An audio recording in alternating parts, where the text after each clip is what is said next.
Thomas, Percy and James were looking at the early morning sky. "Everyone's so much happier when springtime comes," said Thomas happily. "Everyone except the Fat Controller," grumbled James. "He seems to be working us harder than ever. I'm tired of these coastal runs." "He just wants everything to be ready for the holidays," replied Percy. "Anyway, salty air makes me all cheerful in my smoke box." "Ha!" snorted James. "It's the countryside that really gets me fired up. It's the only place to be." And he puffed away to collect his fuel trucks from the docks.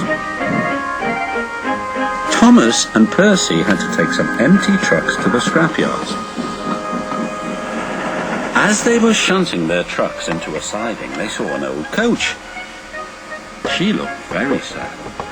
"What are you doing here?" "They called me old slow coach and told me I wasn't useful anymore. Now only the mice ride in me."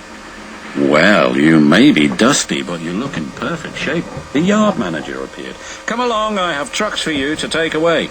"Excuse me," said Percy's driver. "Can you tell us about this coach?" "Old slow coach, she's been here for years. She'll be broken up when we find the time," he replied. The engines were most dismayed. "We'll try and help you," said Thomas, but he didn't know how. Meanwhile, James was enjoying himself. "This is the life," he chortled. But he was heading for trouble. One of the fuel trucks was leaking. And suddenly it caught fire. "Help!" cried James. They reached the siding, and his driver gave the alarm. "It's fuel, and it's dangerous." As Thomas and Percy approached the junction, they saw the smoke and a guard waving a red flag. "Sparks from James's funnel have set the fuel trucks ablaze," he called. "The firemen have got things under control, but it's quite a mess." "You said the countryside run got you all fired up, James," said Percy. "But I didn't think he meant it in this way." "Ha!" snorted James. "It was the stupid truck's fault, not mine." "It's safe to proceed now," called the fireman. Thomas and Percy puffed slowly by, but now they felt sorry for James. It wasn't long before they reached the station.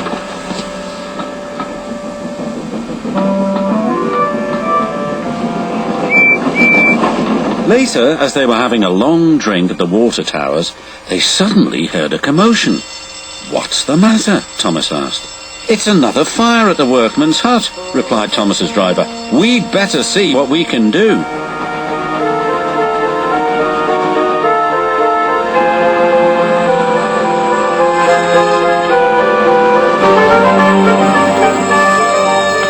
The fire engines arrived, but they had a big problem. "We are completely out of water," cried a fireman. "We can't use seawater because it clogs our works. We'll just have to let that building burn." Then Thomas had an idea. "Why don't you use the water in our tanks? We've just refilled them." The fireman wasted no time. "You're very clever engines," chuckled their drivers.